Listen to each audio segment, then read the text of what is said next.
12 সূরা ইউসুফ। আশ্রয় চাহি আল্লাহর যেন শয়তান দূরে রয়। শুরু করিলাম আল্লাহর নামে দয়ালু করুণাময়।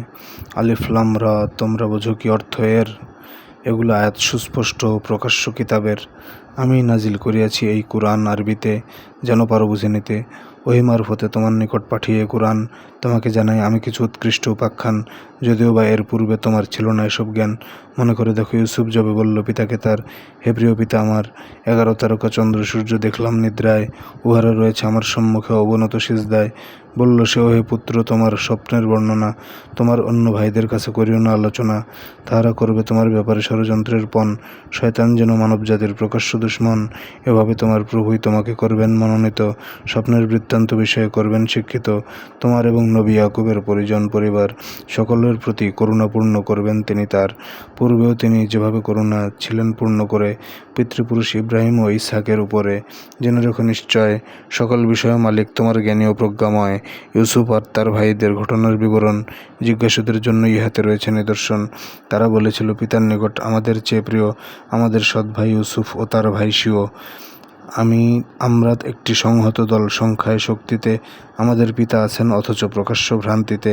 ইউসুফে তাই হত্যা করো বা ফেলে আসো কোনোখানে, পিতার দৃষ্টি থাকবে তবেই শুধু তোমাদের পানে, আর তারপর থাকবে তোমরা ভালো মানুষের ভানে। উহাদের একজন বলেছিল, মারিও না ইউসুফে, তাকে নিক্ষেপ করে দিতে পারো কোনো সুগভীর কূপে। যাত্রী দলের কেহ তাকে তুলে নিয়ে যাবে চুপে চুপে। তাহারা বলল, হে মোদের পিতা, ইউসুফের ব্যাপারে বিশ্বাস কেন করতে চান না আমাদের একেবারে? আমরা তো তার মঙ্গলকামী, বড় ভালোবাসি তারে। আমাদের সাথে বেড়াতে পাঠান তাহাকে আগামী দিন, তৃপ্ত হইয়া খাবে ও খেলবে আনন্দে সীমাহীন। আমরা করব যতনে রক্ষা তাকে সর্বাঙ্গীন। সে বলিল, পাব কষ্ট তোমরা তাহাকে লইয়া গেলে, ভয় হয় তোমাদের অলক্ষ্যে বাঘ তাকে খেয়ে ফেলে। তারা বলল, আমরা একটি সংঘবদ্ধ দল, তবু যদি বাঘ খেয়ে ফেলে তাকে হব মোরা হতবল। উহারা যখন তাহাকে লইয়া গেল বেরহম দিলে, তাহাকে গভীর কূপে ফেলে দিতে একমত হলো মিলে। জানিয়ে দিলাম আমি তাকে, তুমি উহাদের একদিন বলবে এসব কর্মের কথা থেকে পরিচয়হীন। রাত্রি যখন প্রথম প্রহরে মাত্র গড়াইয়াছে, কাঁদতে কাঁদতে আসলো তাহারা তাদের পিতার কাছে। উহারা বলল, পিতা, আমরা সবাই করিতেছিলাম দৌড়ে প্রতিযোগিতা। ইউসুফকে তো রাখিয়াছিলাম মালপত্রের ধারে, অতঃপর এক নেকড়ে আসিয়া খাইয়া ফেলেছে তারে। তবু বিশ্বাস করবেন না তো জানি আমাদের হায়, যদিও সত্য বলছি আমরা তবু তো নিরুপায়। তবু বিশ্বাস করবেন না তো জানি আমাদের হায়, যদিও সত্য বলছি আমরা তবুও তো নিরুপায়। উহারা তাহার জামায়ে মিথ্যা রক্ত আনলো মেখে, বলল সে তাহা দেখে, তোমাদের তরে তোমাদের মন মিথ্যা দিয়াছে কে? কাজেই পূর্ণ ধৈর্যই শ্রেয়, তোমরা বলছো যাহা, সহায়তাকারী আল্লাহই শুধু সে বিষয়ে মোর আহা। অতঃপর এক মুসাফির দল এসে গেল সেই পথে, পানি আনবার লোককে পাঠালো কূপের গভীর হতে। সে তাহার ডোল নামাইয়া দিল, বলিয়া উঠিল হেকে, বড় সুখবর এ যে গো কিশোর, এসো এসো দেখবে কে। অতঃপর তারা পণ্য হিসাবে তাহাকে রাখল ঢেকে। তাহারা যা কিছু করছিল তাকে লয়ে, আল্লাহ ছিলেন অবহিত সে বিষয়ে। অতঃপর তারা তাহাকে বিক্রি করল অল্প দামে, হাতে গোনা দিরহামে। আর তাহার ব্যাপারে ছিল তারা বেশ নির্লোভ নির্ভার। মিশরি যে লোক কিনেছিল তাকে বলল সে তার স্ত্রীকে, সম্মান আর যত্নের সাথে রাখো এই ছেলেটিকে, সম্ভবত সে আসবে কখনো আমাদের উপকারে, অথবা আমরা পুত্ররূপেও মেনে নিতে পারি তারে। এইভাবে ইউসুফকে সেদেশে করেছি প্রতিষ্ঠিত, স্বপ্ন ব্যাখ্যা শিক্ষা দিবার জন্য বিস্তারিত। আল্লাহ তার কর্মসাধনে দুর্বার নিশ্চয়, তদুপরি অধিকাংশ মানুষ ইহা অবগত নয়। যৌবনে তাকে দান করিলাম প্রজ্ঞা এবং জ্ঞান, এভাবেই আমি সৎলোকদের বিনিময় করি দান। যে নারীর ঘরে ছিল সে নারী তাকে অসদিচ্ছায় দরজাসমূহ বন্ধ করিয়া ডাকিয়া বলল, আয়। বলল সে, আমি আল্লাহতে করি আত্মসমর্পণ। তিনি প্রভু, তিনি দিয়াছেন মোরে সুন্দর আবাসন। সফল হয় না নিশ্চয়ই যারা করে সীমা লঙ্ঘন। সে নারী তো তার আসক্ত ছিল, সঁপে দিতে সেও মন। যদি না সে তার প্রতিপালকের দেখত নিদর্শন। এইভাবে আমি আমার নিদর্শন দেখিয়েছি তারে, যেন সে মন্দ কর্ম হইতে বিরত থাকতে পারে। সে ছিল আমার শুদ্ধচিত্ত বান্দাদের কাতারে। উহারা উভয়ে ছুটিয়ে চলল দরজার দিকে, আর পেছন হইতে টানিয়া নারীটি জামা ছিঁড়ে দিল তার। তারা সে নারীর স্বামীকে পাইল নিকটেই দরজার। নারীটি বলিল, যে চায় তোমার স্ত্রীর সাথে অনাচার, কারাগার কিবা কঠোর শাস্তি প্রাপ্য নয় কি তার? ইউসুফ বলে, সেই আমা হতে অনাচার চেয়েছিল। নারীটির পরিবার হতে এক সাক্ষী সাক্ষ্য দিল। যদি তার জামা সম্মুখ দিকে ছিন্ন হইয়া থাকে, নারীটি সত্য বলিয়াছে, তবে মিথ্যা জানব তাকে। কিন্তু তাহার জামা যদি হয় ছিন্ন পেছন দিকে, তবে সে সত্য এবং বুঝব মিথ্যুক নারীটিকে। কর্তা যখন দেখল জামার ছিঁড়েছে পেছন দিক, বলল, ইহা তো নারীর ছলনা, ধিক তোমাদের ধিক। তোমাদের চাল বড় ভয়াবহ, ভীষণ সাংঘাতিক। ইউসুফ, তুমি ইহা উপেক্ষা করো, এবং নারী, তুমি ক্ষমা চাও, তুমি অপরাধী বড়। নগরের কিছু নারীরা বলল, আজিজের বধূ হায়, তাহার যুবক কৃতদাস হতে অসৎ কর্ম চায়। প্রেম যে তাহাকে মাতাল করেছে। এই পরিস্থিতিতে আমরা তাহাকে দেখিতেছি আজ স্পষ্ট গুমরাহিতে। নারীটি যখন শুনল তাদের ষড়যন্ত্রের কথা, তখন তাদের ডাকিয়া আনল তথা তাহাদের তরে রাখল আসন পেতে। একটি করিয়া ছুরি দিল হাতে ফলমূল কেটে খেতে, আর বলল সে ইউসুফকে তাদের সম্মুখে হওবার। যখন তাহারা দেখল তাহাকে মজল মুগ্ধতায়, অচেতন মনে নিজেদের হাত কাটিয়া ফেলল হায়। উহারা বলল, বিস্ময়কর আল্লাহ মহামহিময়। মহিমাময়। মহিমান্বিত ফেরেশতায় যে, এ যেন মানুষ নয়। সে বলল, এই তো সে, যার ব্যাপারে তোমরা আমার নিন্দা করিছ কোষে। আমি তো অসৎকর্ম কামনা করেছি তাহার কাছে, তবে সে নিজেকে পবিত্র রাখিয়াছে। সে যদি পালন না করে যা আমি করেছি আদেশ তারে, হইবে সে অপদস্থ এবং রইবে সে কারাগারে। ইউসুফ বলে, হে আমার রব, এ নারীরা যাহা চায়, তাহার চাইতে আমার নিকট কারাগার প্রিয় হায়। আপনি যদি না বাঁচান আমায় তাদের ছলনা থেকে, মূর্খের মতো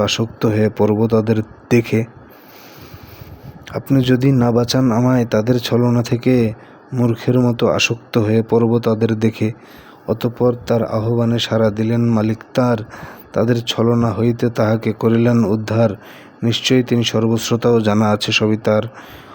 উহাদের মনে হইল তখন, দেখেও নিদর্শন, কিছুকাল তাকে করতেই হবে কারাগারে অর্পণ। তাহার সঙ্গে দুজন যুবক ঢুকল সে কারাগারে। বলল তাদের একজন, আমি স্বপ্ন দেখেছি আরে, আঙ্গুর নিংড়াইয়া বাহির করিতেছি রস হাতে। অপর যুবক বলল, আমিও স্বপ্ন দেখেছি রাতে, মাথায় বইছি রুটি আর পাখি খাইতেছে উহা হতে। তুমি তো মহৎ স্বপ্ন ব্যাখ্যা জানাও তোমার মতে।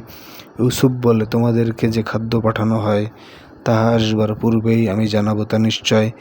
তোমাদের যাহা বলবো তাহার সব, তাহা হইতে যাহা দিয়েছেন শিক্ষা আমার রব। যে সম্প্রদায় ঈমান রাখে না আল্লাহ আখেরাতে, আমি বর্জন করেছি তাদের, নেই তাহাদের সাথে। ইব্রাহিম, ইসহাক, ইয়াকুবের মতবাদ আমি মানি। আল্লাহর সাথে কিছুকে শরিক না করাই আমি জানি। আমাদের আর মানুষের প্রতি ইহা আল্লাহর দান। অধিকাংশই কৃতজ্ঞ নয়, কৃতঘ্ন ইনসান। হে কারা সঙ্গীদয়, একাধিক প্রভু শ্রেয় নাকি এক আল্লাহ শক্তিময়? তাকে ছেড়ে শুধু কতক নামের ইবাদত করো বৃথা, যে নাম রেখেছ তোমরা এবং যারা তোমাদের পিতা। এগুলোর কোনো ভিত্তি প্রমাণ আল্লাহ পাঠান নাই। বিধান দেবার অধিকারী শুধু মহিয়ান আল্লাহই। তাদের আদেশ কারো ইবাদত করবে না তাকে ছাড়া। ইহাই তো দিন, কিন্তু মানুষ জানে না তা পথহারা। হে কারা সঙ্গীদয় তোমাদের দুজনের একজন, তাহারে নিজের প্রভুকে করবে শরাব পরিবেশন। অপরজনকে শাস্তি হিসেবে চড়ানো হইবে শুলে, অতঃপর পাখি খাইবে তাহার মস্তক খুলে খুলে। সে বিষয়ে ফয়সালা হয়ে গেছে, তোমরা যা চেয়েছিলে। তাদের মধ্যে মুক্তি যে পাবে, ইউসুফ তাকে কহে, তোমার প্রভুর নিকট আমার সংবাদ দিও ওহে। প্রভুর নিকট বলতে ভুলিয়ে দিল শয়তান তারে। তাই ইউসুফ কয়েক বছর রইল সে কারাগারে। আজব স্বপ্ন দেখলাম আমি, বললেন মহারাজা। 7টি শুকনো গাভী খাইতেছে 7টি গাভীকে তাজা। 7টি সবুজ শীষ দেখলাম, 7টি শুষ্ক ভাজা। ওহে সভাসদগণ, পারো যদি তবে স্বপ্ন আমার করে দাও বিবরণ। উহারা বলল, এই স্বপ্নের কোনোই অর্থ নাই, আমরা এরূপ স্বপ্নের কোনো ব্যাখ্যা জানি না। তাই দুজনের মাঝে যেজন মুক্তি পেয়েছিল কারাগারে, বহুকাল পরে মনে হলো তার, সে তখন বলে, আরে আমি দেব এর সঠিক ব্যাখ্যা, পাঠাও তবে আমারে। বলল সত্যবাদী ইউসুফ, ওহে আল্লাহর নবী, মোটা তাজা 7 গাভীকে খাইল, 7টি শুকনো গাভী, 7টি সবুজ শীষ ও অপর 7টি শুষ্ক ছড়া। বিবরণ দাও, যেন ফিরে গেলে অবগত হয় ওরা। ইউসুফ বলে 7টি বছর শস্য ফলাবে টানা, কম করে খেয়ে রেখে দেবে সব শীষ সহকারে দানা। এরপর হবে 7টি বছর কঠিন দুঃসময়, এই 7 বছর লোকেরা খাইবে পূর্বের সঞ্চয়, যত সামান্য ছাড়া যতটুকু বীজের জন্য রয়। আরেক বছর মানুষের তরে প্রচুর বৃষ্টি হবে, প্রচুর ফলের রস পাবে লোকে, বিলাসে মত্ত রবে। রাজা বললেন, ইউসুফে নিয়ে এসো হে আমার কাছে। তাহার নিকট দূত এলে তিনি বললেন, কথা আছে, তোমার প্রভুর কাছে ফিরে যাও, জিজ্ঞেস করো তারে, যে নারীরা হাত কেটে ফেলেছিল সে নারীদের ব্যাপারে। আমার প্রতিপালক নিশ্চয় জানি তাদের ছলনা অবগত সম্যক। হয়েছিলটা কি? রাজা বললেন, সে নারীগণকে ডেকে অসৎকর্ম কামনা যখন করো ইউসুফ থেকে, তাহারা বলল, অদ্ভুত এক মাহাত্ম্য আল্লাহর, আমরা তো কোনো দোষ ত্রুটি কিংবা মন্দ দেখিনি তার। আজিজ পত্নী বলল, আমি টানিয়াছি তাকে ছলে, সত্য প্রকাশ হইল এবার, সে তো সত্যই বলে। ইউসুফ বলে, ইহা করলাম যাতে সে বুঝতে পারে, খেয়ানত আমি করি নাই কোনো আড়ালে রাখিয়া তারে। আল্লাহ নিশ্চয়ই খেয়ানতকারীদেরকে সফল করেন না কখনোই। বলল সে, আমি নিজেকে ভাবি না নির্দোষ, নিশ্চয় মানুষের মন মন্দ কর্মে উৎসাহী বেশি হয়, তবে যাকে দয়া করেন আল্লাহ সে তো এরকম নয়। আমার রব তো অতি ক্ষমাশীল, পরম করুণাময়। রাজা বললেন, আমার নিকট নিয়ে আসো ইউসুফে, নিয়োগ করব আমি তাকে নিজ প্রিয় সহচর রূপে। অতঃপর রাজা সাক্ষাতে তারে শোনালেন ফরমান, আজ থেকে হলে বিশ্বাসী, তুমি হলে মর্যাদাবান। সে বলে দেশের কোষাগার ভার আমাকে করুন দান, আমি উত্তম রক্ষক আর এই বিষয়ে রাখি জ্ঞান। এভাবে আমি সে দেশে তাহাকে করেছি প্রতিষ্ঠিত, অবস্থান ও গমনাগমন সবখানে সে পারিত। আমি যাকে চাই করুণা এবং দয়া করি, তারপরে শ্রমফল আমি নষ্ট করি না পুণ্যবানের তরে। মুত্তাকি আর মুমিন যাহারা পায় ইমানের আলো, আখিরাতে থাকা পুরস্কারই তাহাদের তরে ভালো। ইউসুফের সে ভাইরা আসিয়াও হইল উপস্থিত, সে তো চিনে নিল, তবে তারা তাকে চিনিল না কিঞ্চিত। বলল, তাদের সব মালামাল পণ্য বুঝিয়ে দিয়ে, আমার নিকট এসো তোমাদের সৎ ভাইটিকে নিয়ে। দেখছ না আমি ওজনেও মাপে পূর্ণ প্রদানকারী, উত্তম আর সুন্দরভাবে করি মেহমানদারি। কিন্তু তোমরা আমার নিকট যদি তাকে নাই আনো, আমার নিকট আসবে না, তবে পণ্য পাবে না কোনো। উহারা বলল, তাহার বিষয়ে আমরা পিতাকে তার রাজি করিবার চেষ্টা করবই অধিকার। ইউসুফ তার ভৃত্যগণকে বলল গোপনে ডেকে, পণ্যের দাম দাও উহাদের মালের ভেতর রেখে। স্বজনগণের কাছে গিয়ে তারা যেন তাহা খুঁজে পায়, তাহলে তারা ফিরে আসিবে হয়তোবা পুনরায়। যখন তাহারা ফিরে এলো আর বলিল পিতার কাছে, আমাদের তরে শস্য পণ্য নিষিদ্ধ হইয়াছে, পুনরায় মাল পেতে আমাদের সাথে আমাদের এই ভাইকেও দিন যেতে, আমরা সকলে তার রক্ষণাবেক্ষণ থাকবই হুঁশিয়ার।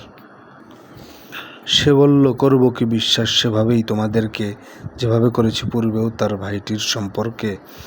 আল্লাহ সেরা হেফাজতকারী যখন যাহাকে চান, এবং তিনি সর্বাপেক্ষা দয়ালু মেহেরবান। যখন উহারা উহাদের মালপত্র খুলল, হায়, উহাদের দেওয়া পণ্যের দাম ফেরত দেখতে পায়। উহারা বলল, হে পিতা, আমরা করব কি আশা, ফিরাইয়া দেওয়া হয়েছে পণ্যমূল্যও আমাদের।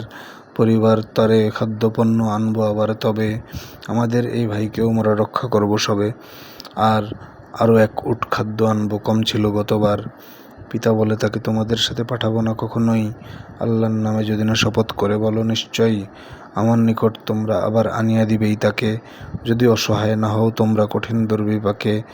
উহারা যখন শপথ করল, সে বলল, তবে আহা, আল্লাহই তার বিধায়ক, আজ বলছি আমরা যাহা। উহারা যখন সকল শপথ করল, সে বলিল, তবে আহা, আল্লাহই তার বিধায়ক, আজ বলছি আমরা যাহা। বিদায় বেলায় বলল সে, পুত্রগণ আমার আরে, এক দ্বার দিয়ে প্রবেশ করো না, করবে ভিন্ন দ্বারে। আল্লাহর চাওয়া ব্যতিরেকে আমি কিছু না করতে পারি, বিধান তো আল্লাহরই, তার উপরেই নির্ভর করি, আর নির্ভর কেউ করলে করুক, উপরেই আল্লাহর।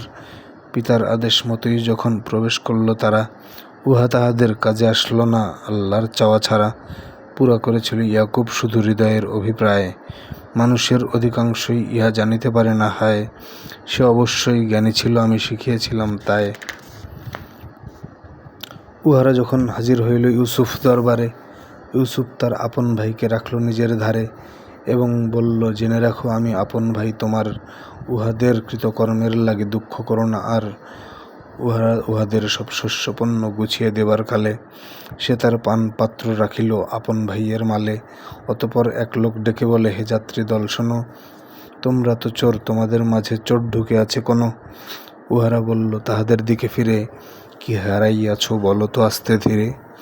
তাহারা বলল, হারাইয়া ফেলেছি রাজার পেয়ালা দামি, যে আনিয়া দিবে এক উট মাল পাবে সে জামিন আমি। উহারা বলল, শপথ আল্লাহর, তোমরা তো ইহা জানো, চোর নই মোরা, কুকাজ করিতে আসেনি এখানে কোনো। তাহারা বলল, তবে মিথ্যুক যদি হয়ে থাকো বলো, কি তার শাস্তি হবে? উহারা বলল, সেই বিনিময়ে যার মালে পাওয়া যাবে, জালিমগণকে আমরা শাস্তি দিয়ে থাকি এইভাবে। উহাদের মালে খুঁজতে লাগলো সে তার ভাইয়ের আগে, পাত্র বাহির করলো ভাইয়ের মাল হতে শেষ ভাগে। এইভাবে ইউসুফের জন্য হায় কৌশল আমি করিয়াছিলাম, যেন সে ভাইকে পায়। রাজার আইনে সহোদরকে সে পারত না আটকাতে, যদি না হইতো আল্লাহর ইচ্ছাতে। আমি যাকে চাই উন্নীত করি খ্যাতি ও মর্যাদায়, সকল জ্ঞানীর উপরে আছেন সর্বজ্ঞানী হায়। উহারা বলল, সে চুরি করিয়া থাকে যদি, তবে আর কি এমন কথা, আপন ভাইও চুরি করেছিল তার। তবে ইউসুফ আসল ব্যাপার গোপন রাখল মনে, এবং তখন করল না তাহা প্রকাশ তাদের শোনে। মনে মনে বলে, তোমাদের হাল বড়ই মন্দ, আর যা কিছু বলছো সবিশেষ তাহা জানা আছে আল্লাহর। উহারা বলল, হে আজিজ পিতা, বুড়ো তার অতিশয়, আমাদের একজনকে রাখুন তার স্থলে বিনিময়ে। আপনি তো মহানুভব ব্যক্তি, দেখছি তা নিশ্চয়। বলল সে, যার নিকট পেয়েছি সে ছাড়া কাউকে আর আটকে রাখার পাপ হতে পানা চাই আমি আল্লাহর। এরূপ করলে হইব জালিম, হইবে তা অবিচার।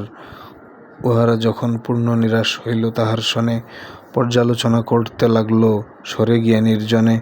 উহাদের বয়োজ্যেষ্ঠ বলল, তোমাদের মনে আছে আল্লাহর নামে নিয়েছেন পণ পিতা তোমাদের কাছে? আরে, পূর্বেও ভুল করেছ তোমরা ইউসুফের ব্যাপারে। আমি তো পিতার অনুমতি ছাড়া যাব না এদেশ ছাড়ি, কিবা আল্লাহর ফয়সালা হলে তিনি সমাধানকারী। পিতার নিকট ফিরে যাও, বলো, হে আমাদের পিতা, আপনার ছেলে চুরি করিয়াছে, যাহা জানি বলেছি তা। আর আমরা জানি না পরোক্ষ কিবা অজানা কোনো ব্যাপার। যেখানে ছিলাম সে জনপদের অধিবাসী যারা আছে, আর যে দলের সঙ্গে আমরা এসেছি তাদের কাছে জানিয়া দেখুন, মোদের কথার সত্যতা রহিয়াছে। ইয়াকুব বলল, ওরে, তোমাদের মন কাহিনী গড়েছে, জানি তোমাদের তরে ধৈর্যই শ্রেয়। হয়তো আল্লাহ আমাকে পুত্রদ্বয় একসাথে এনে দেবেন, তিনি তো জ্ঞানী ও প্রজ্ঞাময়। উহাদের থেকে মুখটি ফিরিয়ে বলল সে বেদনায়, আফসোস ইউসুফের জন্য, হায় ইউসুফ হায়। চোখ দুটি তার সাদা হয়ে গিয়েছিল সে শোকের ছাপে, এবং সে ছিল বেদনাক্লিষ্ট অসহ মনস্তাপে। উহারা বলল, শপথ আল্লাহর, ইউসুফকেই সরে মুমূর্ষু হয়ে যাবেন আপনি, অথবা যাবেন মরে। বলল সে, আমি দুঃখ বেদনা জানাচ্ছি আল্লাহ, আমি তার থেকে যাহা জানি তাহা তোমরা জানো না। হায়, হে পুত্রগণ, যাও ইউসুফ এবং ভাইকে তার খোঁজ করো, আর নিরাশ হয় না দয়া হতে আল্লাহর অনুগ্রহ হতে কেউ হয় না তো আশাহারা, কাফের বেদিন ছাড়া। উহারা তখন তাহার নিকট বলল হাজির হয়ে, পরিবার নিয়ে, হে আজিজ, আছি করুণ বিপর্যয়ে। পুরো মালদিন যদিও এসেছি সামান্য পুঁজি লয়ে, আমাদের দান করুন পুনর্বার। দানকারীদের আল্লাহ দিয়ে থাকেন পুরস্কার। বলল সে, ইউসুফ ও তাহার ভাইকে তোমরা মিলে কি যে আচরণ করেছিলে জানো যখন অজ্ঞ ছিলে?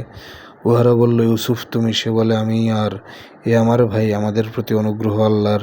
মুত্তাকি আর ধৈর্যশীল যে হয়, আল্লাহ নষ্ট করেন না তার শ্রমফল নিশ্চয়। উহারা বলল, শপথ আল্লাহর, আল্লাহ নিশ্চয় মোদের উপর শ্রেষ্ঠ করিয়া তোমাকে দিলেন জয়। আমরা ছিলাম অপরাধী, তাই আমরা হয়েছি ক্ষয়। বলল সে, আজি তোমাদের প্রতি কোনো অভিযোগ নাই, আল্লাহ ক্ষমা করুন, তিনি শ্রেষ্ঠ দয়ালু ভাই। আমার জামাটি নিয়ে রাখো আমার পিতার মুখে, আমার জামাটি নিয়ে গিয়ে রাখো। আমার পিতার মুখে দৃষ্টিশক্তি ফিরে আসবে, তিনি দেখবেন চোখে, এবং আমার কাছে সকলের নিয়ে এসো, তোমাদের পরিবারে যারা আছে। অতঃপর যাত্রীদল যখন বাহির হইয়া যায়, পিতা বলে, যদি তোমরা আমায় পাগল না ভাবো, হায়, আমি যেন ইউসুফের গন্ধ পাইতেছি আঙিনায়। সকলে বলল, শপথ আল্লাহর, ঘ্রাণ পেলেন কোথায়? আপনি এখনও ডুবিয়া আছেন পূর্বের ধারণায়। বার্তাবাহক আসিয়া যখন মুখমণ্ডলে তার জামাটি রাখল, তখন চোখে সে দেখল পুনর্বার।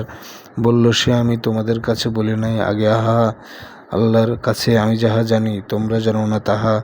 উহারা বলল, হে পিতামদের, পাপমোচনের লাগি ক্ষমা প্রার্থনা করুন, আমরা অপরাধী বড় দাগী। বলল সে, আমি তোমাদের তার প্রতিপালকের প্রতি ক্ষমা চাই, তিনি ক্ষমাশীল আর দয়ালু, মহান অতি। অতঃপর ইউসুফের নিকটে আসলো তারা। যখন পিতা ও মাতাকে করিয়া নিল সে নিবিড় আলিঙ্গন, এবং বলল, মহান মালিক আল্লাহর ইচ্ছায় প্রবেশ করুন নিরাপদে এই মিশরের সীমানায়। ইউসুফ তার পিতা ও মাতাকে বসালো উচ্চ স্থানে। উহারা সকলে সিজদা করল তাহাকে সসম্মানে। বলল সে, পিতা, ইহাই আমার সেই স্বপ্নের মতো। আমার মাবুদ করেছেন আজ সত্যে তা পরিণত।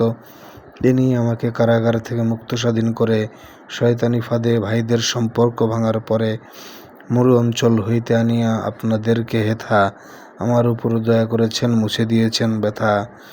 আমার মাবুদ যাহা চান তাহা করেন নিপুণ হাতে, তিনি মহাজ্ঞানী ও প্রজ্ঞাময়, সন্দেহ নেই তাতে। হে আমার রব, তুমি তো আমাকে রাজ্য করেছ দান, এবং আমাকে শিক্ষা দিয়েছ স্বপ্ন ব্যাখ্যা জ্ঞান। হে আকাশরাজি আর পৃথিবীর মহান সৃষ্টিকারী, হে আকাশরাজি আর পৃথিবীর মহান সৃষ্টিকারী, ইহ পরকালে তুমি মোর অভিভাবক সত্যধারী। পরিণামে খাঁটি মুসলিম রূপে আমাকে দিও মরণ, আমাকে করিও পুণ্য কর্মশীলদের একজন। পরিণামে খাঁটি মুসলিম রূপে আমাকে দিও মরণ, আমাকে করিও পুণ্য কর্মশীলদের একজন। অদৃশ্যের সংবাদ হলো যা কিছু এতক্ষণ, তোমার নিকট ওহি মাধ্যমে করিলাম বিবরণ।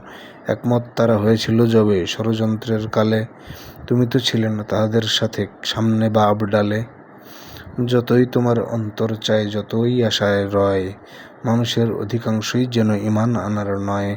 তুমি তো পারিশ্রমিক চাও না তাহাদের কাছে ওরে, উপদেশ ছাড়া কিছু নাই ইহা জগৎকুলের তরে। আকাশ মাটিতে অনেক নিদর্শন আছে তারা দেখে, বিচরণ করে কিন্তু তাহারা উদাসীন সব থেকে। তাহাদের অধিকাংশই রাখে বিশ্বাস আল্লাহর, কিন্তু তাহারা নিজেদের মতো শরিক বানায় তার। তারা কি মুক্ত আল্লাহর দেয়া কঠিন শাস্তি হতে, কিবা তাহাদের অজ্ঞাতসারে এসে যাওয়া কিয়ামতে? হে প্রিয় রাসূল, তাহাদেরে বলো, আমার পথ ইহাই, আল্লাহর পথে সজ্ঞানে আমি মানুষের ডেকে যাই, অনুসারীরাও তাই। মহিমান্বিত আল্লাহ এবং যারা আল্লাহর সাথে শরিক বানায়, আমি কবু নই তাহাদের তালিকাতে। তোমার আগেও পুরুষদেরই জনপদবাসী হতে পাঠিয়েছিলাম, ওহিও দিতাম, রিসালাত নবুয়তে। তাহারা কি পৃথিবীতে ঘুরে নাই, দেখে নাই পরিণতি? তাদের পূর্ববর্তীগণের হয়েছে কি দুর্গতি? যারা মুত্তাকি তাদের জন্য পরকালই উত্তম। হায় আফসোস, তোমরা কিছুই বোঝো নাকি একদম? রাসূলেরা যবে নিরাশ হইল, লোকেরা ভাবল, হায়, রাসূলগণের আশ্বাস বুঝি পরিণত মিথ্যায়। তাহাদের কাছে তখনই আমার সাহায্য এসে যায়। এইভাবে আমি যাহাদের চাই তাহারা রক্ষা পায়, অপরাধী হতে আমার শাস্তি কভু না ফেরানো যায়। তাদের গল্পে জ্ঞানীদের তরে শিক্ষার দিশা রয়, এ এমন বাণী যাহা কখনোই মিথ্যা রচনা নয়। পূর্ববর্তী কিতাবের প্রতি সমর্থন তা করে, পূর্ববর্তী সকল কিছুর ব্যাখ্যা ইহাই ওরে। হেদায়াত আর রহমত ইহা মুমিনগণের তরে।